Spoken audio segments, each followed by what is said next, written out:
Steve here from Toronto Airsoft, and unfortunately today I'm making a video that I really wish I didn't have to make. 2 weeks ago, a team of airsoft owners openly carried their rifles from the parking lot into our facility. Another time, we noticed an individual transport a fully loaded and ready to fire rifle openly into our facility. These are huge safety violations. Just imagine all the businesses that are around us here that don't know we're into airsoft.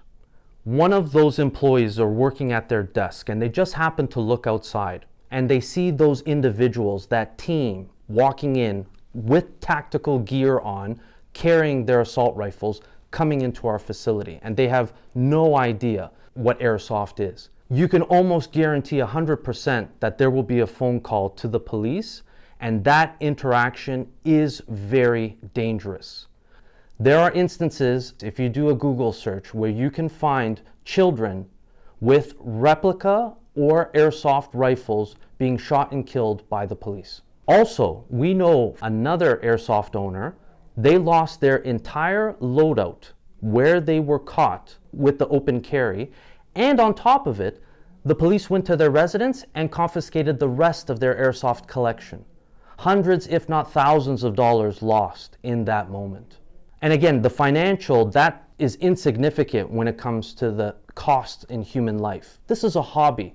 We do this for fun, but we also have to respect what this is. These are dangerous toys, and because of that, they need to be treated with respect. So moving forward, let's take a look at some good examples and also poor examples for transporting airsoft equipment. Right behind me here, I have a Valken soft case. This is a great example, and I recommend most airsoft owners head towards something like this.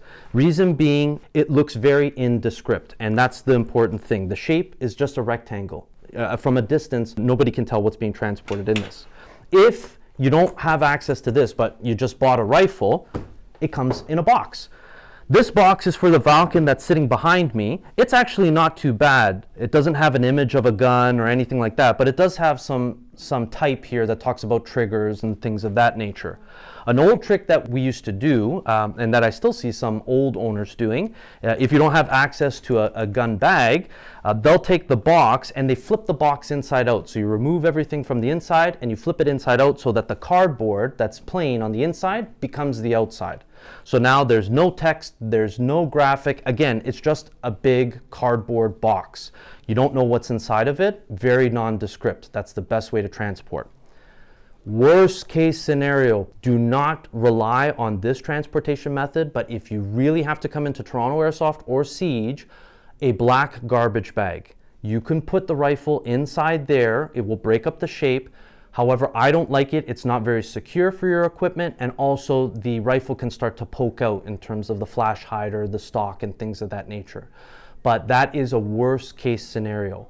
Something else you may have at home, a big gym bag or a duffel bag, even luggage carriers, something like that. Again, something that does not look like airsoft, that does not have the silhouette of an actual rifle, and you can't see inside of it. So just to get you thinking. For public transportation, take it a step further.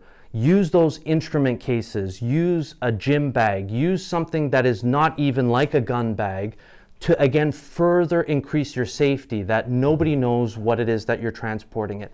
Don't have your helmet on your head. Don't be carrying your tactical chest rig on you. Out of sight, out of mind. That's the most important thing. Now let's discuss some bad examples of transporting your airsoft rifle. Here we have my shotgun, my pump shotgun in the shotgun scabbard. By itself, these two things, they are not enough. You can see the pistol grip and you can see the stock, and from a distance with the silhouette, it's easy to tell that I'm carrying a rifle. To make this a good example, what I do is I take a plastic shopping bag that's not see-through and I tie it around the pistol grip and the stock. Now you can tell with both of those, it breaks up the shape and nobody can tell what I'm transporting. Again, out of sight, out of mind. Going back to this box, if you have a box that has a big gun on it, if again you have a rifle case like the rifle cases that come from Canadian Tire, Walmart, Bass Pro Shop that look like a rifle case, I wouldn't take those on public transportation. Again, you want to be as inconspicuous as possible because you're traveling out in the public. The other thing, and again, I have personally seen this as well, when I've gone to some milsim events, people drive in with their gear right on the back seat out in the open, or even in their trunk out in the open. Again, if you have to stop at a gas station, if you have to go get a bite to eat, and somebody can look inside and see that there's a rifle on your back seat there, that again could be a potential phone call to the police. You get to the field or the store, you open up your trunk, now you have to grab your rifle and put it in a bag or something like that. If somebody again sees that, somebody put a rifle in a bag and went into a store, that could be another phone call to the police. So again, just want to get you guys thinking about how dangerous that can be, and how easy, with the examples that I provided before, that you can be safe. At the end of the day, as an airsoft owner, it is each and every one of our responsibility to ensure safe ownership for ourselves and for the public as well. If you can imagine a segment of airsoft owners thinking that these rules don't apply to them and they open carry their rifles everywhere, how quickly the police, the media, and politicians would descend on them, and with a stroke of their pen, airsoft can go from being legal to being illegal, like it was once in our past here in Canada and is illegal in other parts of the world. I want my kids to play airsoft. I want my grandchildren to play airsoft. Do you want to see what comes next after a version 2 and a version 3 gearbox? Do you want to see future innovation in airsoft? It has to be legal. If it's illegal, we won't see it. We'll be watching it in other YouTube videos in other countries of people playing with gear that we'd like to play with. That can happen. So my challenge is to each and every one of us as airsoft owners, let's step up, let's protect each other, let's protect the hobby. Let us know in the comments any stories that you've seen. We don't want it to turn into a witch hunt or a flame fest, but definitely sharing, getting it out there will help educate, and so we can all see what's good and what not to do in terms of transporting, not just from our examples, but from other real world examples of owners.